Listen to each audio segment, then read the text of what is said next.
This is January 2nd. This is Sea Shanti. I'm showing a video of the stabilizer fin. There's a hole. I measured it. Across is 7 inches. And going up and down is about 9 inches. So I'm going to show that now.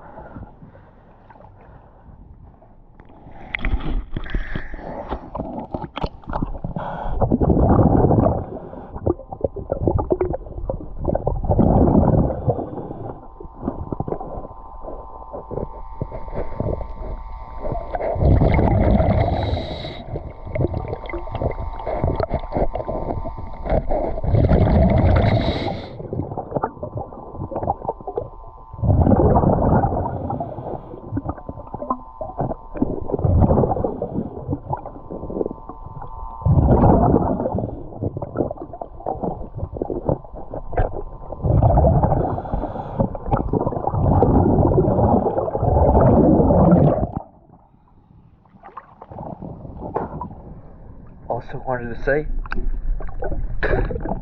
that is the front of the stabilizer fin.